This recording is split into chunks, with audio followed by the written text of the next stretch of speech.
Bueno, un saludo muy especial para todos, al secretario general Walter San Miguel, muchas gracias por la invitación, a los directores, a los embajadores, al público asistente.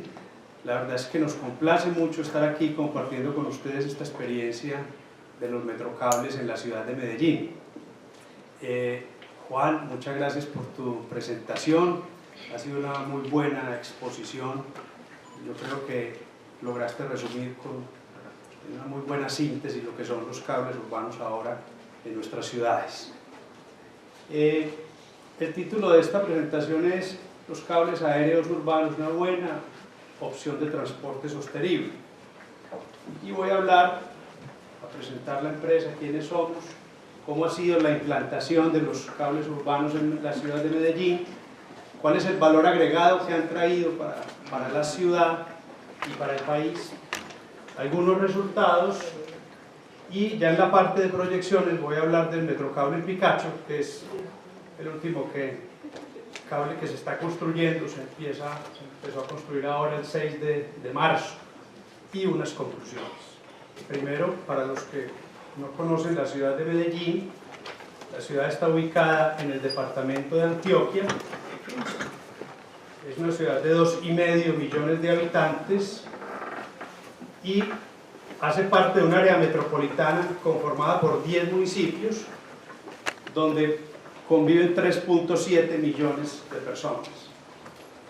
Hay que decir que la empresa de transporte masivo del Valle de Aburrá o Metro de Medellín atiende estos 10 municipios. Es una empresa 100% pública, del orden de las empresas industriales y comerciales del Estado. El 50% pertenece a la ciudad de Medellín y el otro 50% a la gobernación de Antioquia. Se ha denominado al metro como un sistema articulador e integrador del territorio. En el año 1995 se construye la primera línea de metro, la línea A, posteriormente la línea B, y es la columna vertebral de todo el sistema. Posteriormente se integran otros modos de transporte, como son los buses articulados, el tranvía, las rutas alimentadoras y obviamente los metrocables. Aquí algunos datos del sistema. La línea A y la línea B son líneas férreas con coches que tienen una capacidad de 300 pasajeros por coche, es decir, en un tren de 6 coches acomodamos 1.800 pasajeros en una capacidad de 40 a 50.000 pasajeros hora sentido. Esto es importante decirlo porque si es la columna vertebral del sistema, tiene que tener una capacidad muy buena para los otros modos, que son modos complementarios. Y las líneas de cable, tenemos entonces la línea K, que es la primera línea, inaugurada en el año 2004, la línea J, la línea L, que es un cable turístico, la línea H, inaugurada el año pasado, la línea M, que entrará en operación en el segundo semestre de este año, las líneas 1 y 2 de buses. La línea 1 de buses son buses articulados con capacidad para 160 pasajeros, la línea 2 son buses padrones con capacidad para 100 pasajeros, y el tranvía, que tiene una capacidad de 300 pasajeros por unidad.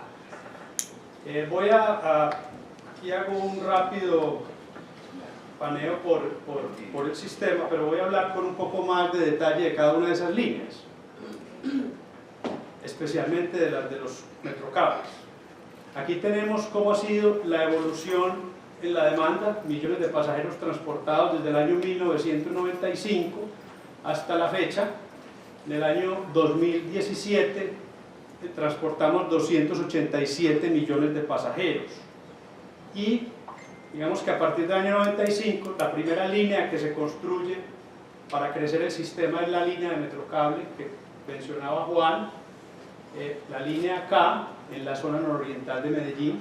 Ahí vemos la demanda de ese año y cómo se ha venido expandiendo el sistema. La línea J en el año 2008,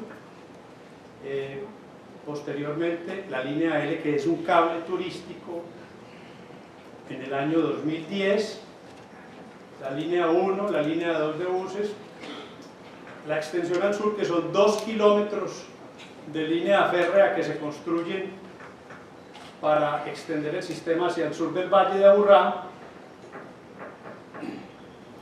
la línea de 2 de buses que mencionaba, la línea de tranvía, que son 4.8 kilómetros, que se construyen en el año 2000, perdón, se inauguran en el año 2016, y posteriormente la línea H que les mencionaba, que se inaugura el año pasado. Esta ha sido la evolución entonces de la demanda y de los diferentes modos de transporte. Y aquí tenemos algunos datos que no voy a extenderme mucho en ellos, pero simplemente para decirles que están los años de apertura, las longitudes, ustedes pueden ver que varían desde los 2 kilómetros, la línea K 2.70 metros, la línea J 2.764, la línea L, que es el cable turístico, 4.618, la H y M, que alimentan el tranvía, 1.400, 1.057 metros, y la línea Picacho, que entrará en operación el próximo año, 2.663 metros. Esas son las longitudes. Las velocidades en promedio son 5 metros por segundo, que equivalen a unos 18 kilómetros por hora. Cada cabina alberga 10 pasajeros, 8 sentados, 2 de pie. Los desniveles, importante, y voy a mostrarles enseguida más o menos cómo es la topografía del Valle de Aburrá, pero los desniveles van desde la parte plana del valle hasta 400 metros, la línea de acá entre 300 y 400 en promedio, y el cable turístico sí asciende a 613 metros. Lo voy a mostrar ahora en algunas gráficas. Bueno, y los números de torre, la potencia, en fin, los pasajeros. Hay que tener en cuenta que estos cables, en la línea de acá, por ejemplo, tiene una capacidad de 3.000 pasajeros hora sentido, por eso lo consideramos alimentador del sistema. Y el cable Picacho, que tiene más cabinas, va a tener una capacidad de 4.000 pasajeros hora sentido. Bueno, yo creo que esos son los datos más importantes. Bueno, el número de cabinas, que va de acuerdo también con la longitud de cada línea, entre 90 y 140, que va a tener el cable Picacho, cabinas en el sistema. Es muy importante y ha sido concebido en el sistema Metro de Medellín lo que es la integración del transporte. Es decir, no solamente que la gente pueda viajar con una sola tarifa por toda la red, por todo el sistema, sino que también lo puedan hacer con una única tarjeta de acceso, que es la tarjeta cívica. Obviamente con una integración física que sea fácil, que la gente pueda desabordar la cabina e inmediatamente encuentre el otro sistema sin tener que hacer muchos recorridos o sin tener que subir o bajar muchas escaleras. Y obviamente la integración operativa, que quiere decir que esos sistemas tengan los mismos horarios, las mismas frecuencias, para que la gente pueda hacer un viaje ágil y rápido. Esas consideraciones de integración se tienen en cuenta para el diseño de cada una de esas líneas de transporte. Aquí vamos a mostrar cómo se hacen algunas de esas integraciones, sobre todo en la parte física. Aquí vemos la zona nororiental de Medellín, cómo se integra la línea acá con la estación Acevedo. Allá abajo podemos ver el tren, el metro. La gente accede, baja de la cabina, baja en ascensor o por unas escaleras y está ya en la plataforma del metro. Esa es en la línea acá. Aquí estamos atravesando el río Medellín o el río Aburrá, que es otra de las características que tiene estos sistemas, la facilidad de poder salvar ese tipo de obstáculos, llamémoslo así. Aquí tenemos la línea H, que es la que se integra con el tranvía. Miren ustedes, aquí llega la línea de tranvía, las personas descienden de la cabina, caminan unos metros y abordan el tranvía. El tranvía se integra a su vez con el metro en la estación San Antonio. Es decir, una persona puede hacer uso de toda la red, bajarse de la línea H que queda en lo alto de la sierra, acceder al tranvía, montarse en el metro y luego usar otro metrocable con la misma tarifa, que hoy está más o menos en 70 centavos de dólar. Es una gran ventaja poder moverse por todo el Valle de Aburrá con una sola tarifa y muy rápido, porque aquí no tiene mayores obstáculos y una persona puede, en este recorrido que les he mencionado, más o menos en 40 minutos ir desde esa zona alta de ladera de montaña hacia el sur del Valle de Aburrá, que es un tiempo muy bueno de viaje. Aquí tenemos la línea J en la estación San Javier. La gente desciende del tren, sube por unas escaleras y unos ascensores y se integra a la línea que ustedes ven allí del teleférico. Aquí vemos la integración de la línea K, que es esta estación, con la línea J, que es la turística. La gente desciende, atraviesa este pequeño puente o pasarela, accede ya al cable turístico y va a un parque, una reserva forestal que hay aquí, ya a unos 600 metros de costa allí de diferencia, donde puede disfrutar de un parque de unas 3.000 hectáreas, una reserva forestal que se puede ver. ¿Cómo ha sido la implantación de los cables urbanos? Hablábamos de que se tiene en cuenta la integración de los sistemas, pero también hay que tener en cuenta las características de Medellín. Medellín está situado en el Valle de Aburrá, un valle muy estrecho, la parte más amplia de la cuenca del valle tiene 7 kilómetros, es decir que son unas distancias, digamos, breves, y hay entonces la posibilidad de que se puedan diseñar allí muchos sistemas de cable urbano y que sean exitosos, porque son zonas densamente pobladas. Aquí vemos el norte del Valle de Aburrá, aquí vemos el centro, donde está el centro de Medellín, también rodeado de montañas, y aquí vemos la línea acá. Miren ustedes, allá se ve la línea de donde va el río Medellín, de manera que por ahí atraviesa el metro prácticamente en todo ese recorrido de norte a sur. Estamos hablando de que el metro en unos 30 kilómetros atraviesa todo el Valle de Aburrá por la parte plana, por la cuenca del valle, bordeando el río. Aquí lo vemos en un mapa. Miren ustedes entonces ahí la línea de metro, la línea A del metro, la línea B, las líneas de buses, y en estos círculos las líneas de cable aéreo. En la parte del norte, la L, la K, la línea Picacho, que es la que se comenzó a construir, y en la parte del centro tenemos en la parte centro-oriental la H y la M y la línea J.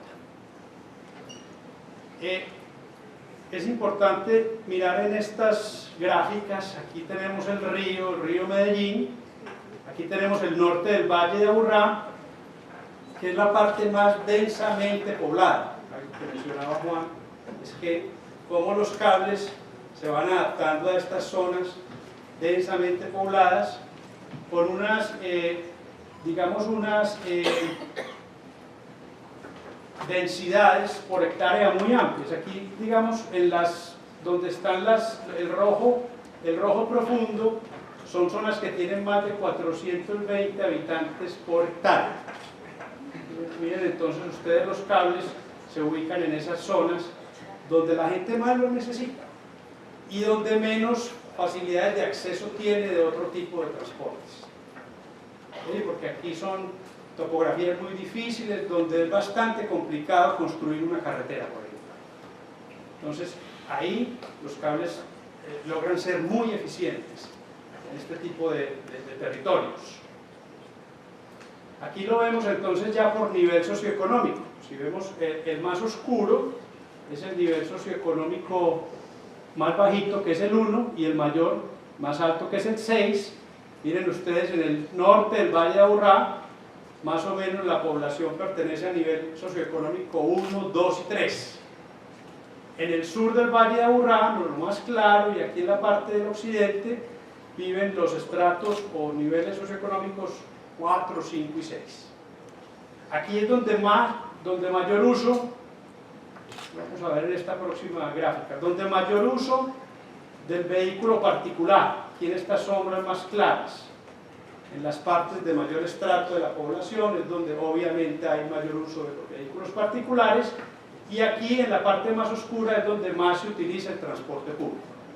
Más o menos el 90% de los usuarios de la red pública, el metro de Medellín, pertenecen a los estratos 1, 2 y 3. El 4, 5 y 6 es ese otro 10% que no siempre lo utilizan, simplemente porque no se ha construido, digamos, una infraestructura más adecuada también para ello, ¿no?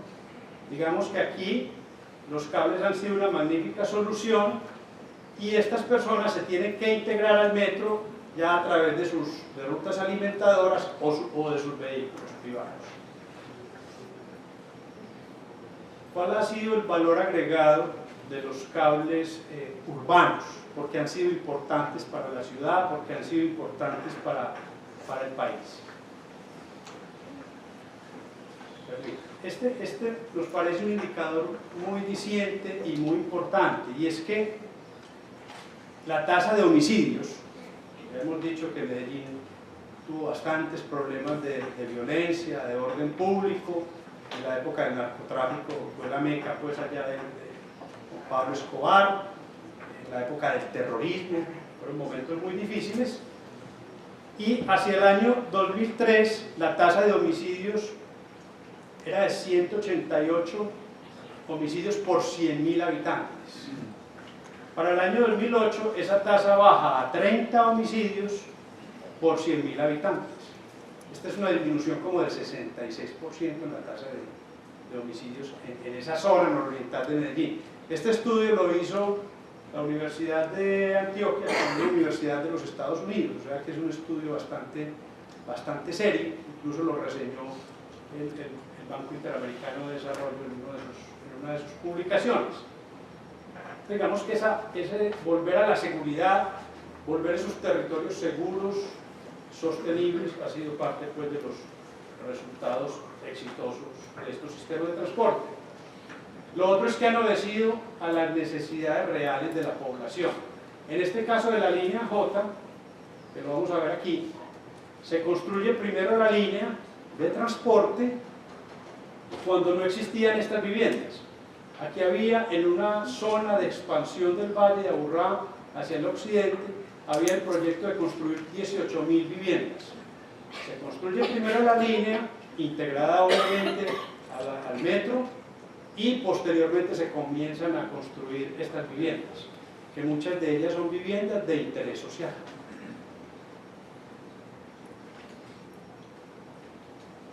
Lo otro es cómo transforman los territorios. Aquí vemos una foto del antes en la zona nororiental de Medellín.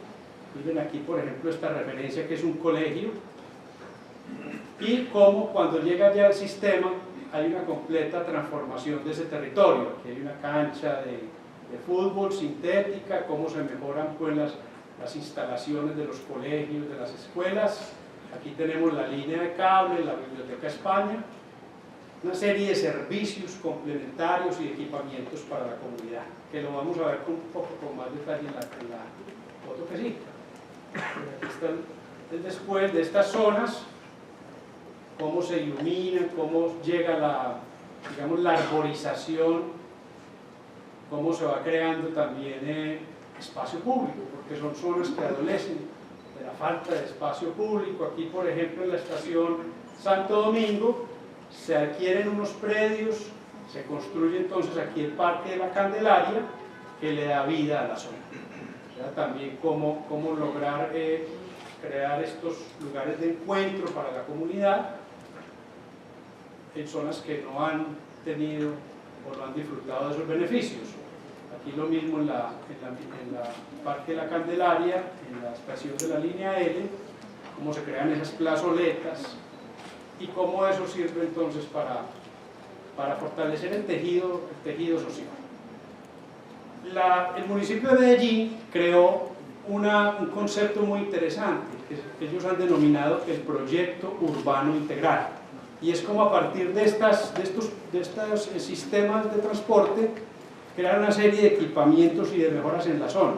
Entonces aquí vemos, por ejemplo, abajo la estación Acevedo, se tiende el cable con sus estaciones Acevedo, Santa Lucía, Popular, Santo Domingo, y a partir de ahí empiezan entonces a mejorar las condiciones de la zona con la Biblioteca España, con el Parque Lineal de la Herrera, porque hay muchas quebradas allí, entonces se aprovechan para que la gente vaya y disfrute, ya pero como en unos parques organizados, puentes que unen territorios en unas zonas donde había un verdadero conflicto y la gente no podía pasar de un lugar a otro, en un término horrible que han bautizado como fronteras invisibles, que la gente no podía ir de un barrio a otro porque eso pertenecía a otro grupo armado. Entonces allí los puentes lo que procuran es eso, que se unan esos territorios.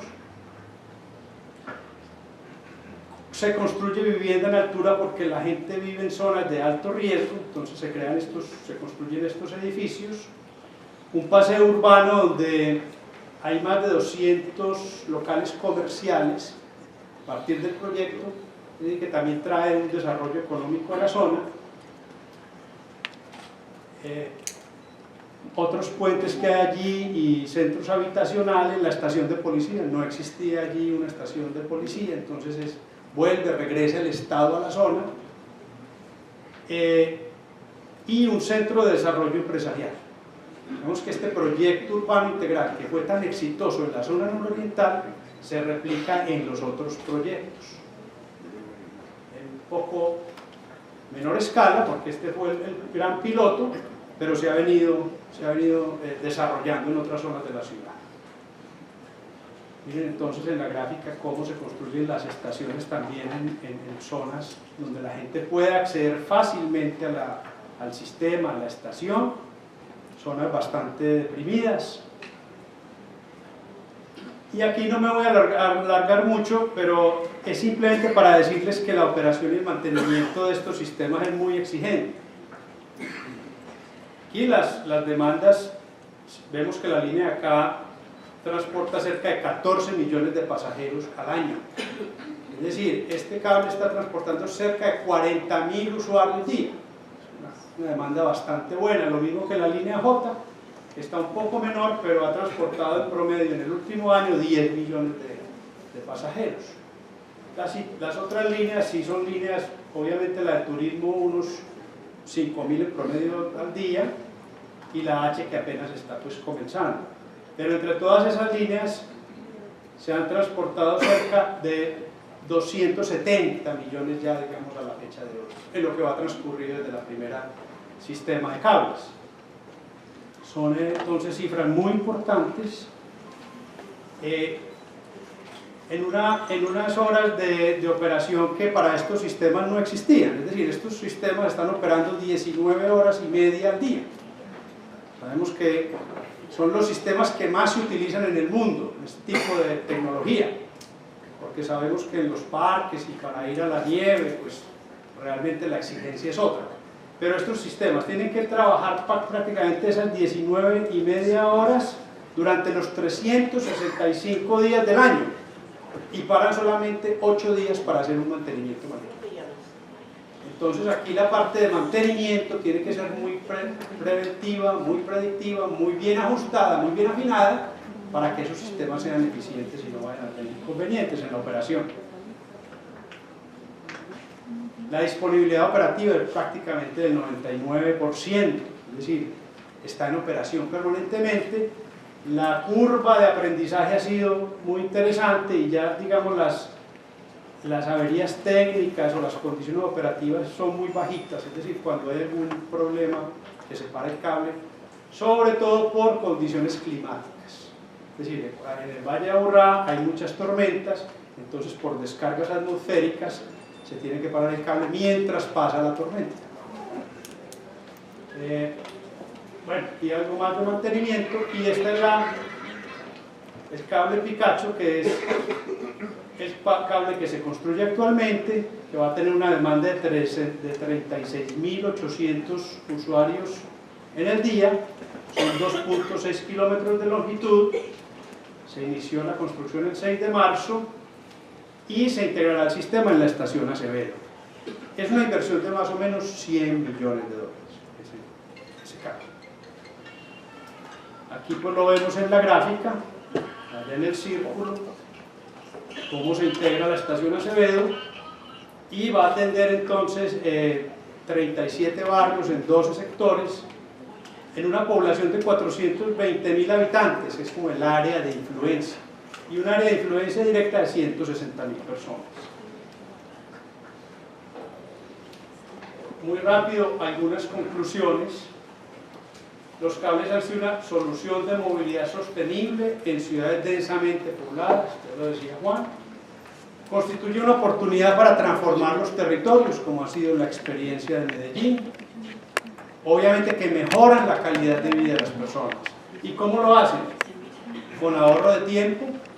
Una persona se puede estar ahorrando en el día 1 hora fácilmente, media hora para llegar a su lugar de trabajo y media hora de regreso. Esto, convertido a dinero, prácticamente una familia que tiene 4 personas están ahorrando un salario mínimo mensual por utilizar estos sistemas de transporte. Más espacio público, que es lo que ha creado la empresa y la municipalidad, y unos mejores atributos del servicio: más comodidad, más seguridad, más rapidez. Y hay obviamente otras externalidades que hay que resaltar, como son las de tipo ambiental, es decir, la cantidad de toneladas que se dejan de emitir a la atmósfera por el uso de estos sistemas. Eso lo calcula la empresa y lo lleva a una memoria de sostenibilidad todos los años, no solamente de CO2, sino también de material particulado, que hoy es un problema de nuestras ciudades, y el ahorro en accidentalidad. Sabemos que también los índices de accidentalidad en Latinoamérica son impresionantes. Hay retos para este tipo de sistemas, y es conservar altos estándares en el diseño, en la confiabilidad, en la calidad y en la seguridad, para que sean proyectos muy exitosos. Es decir, gastemos tiempo allí en el diseño, en la planificación, en los estudios, para hacer unos sistemas y unos proyectos que sean eficientes, que sean sostenibles. Y lo otro es la invitación que siempre hacemos a los fabricantes, a las autoridades, a los operadores, para que sigamos investigando, desarrollando e innovando en este tipo de soluciones de movilidad. La Asociación Internacional de Transporte por Cable Urbano, que tiene su presidencia en el Teleférico de La Paz, tiene como misión central este aspecto de seguir mejorando y de seguir creando y de buscar soluciones más innovadoras todos los días. Esa es entonces nuestra experiencia. Les agradezco mucho el tiempo.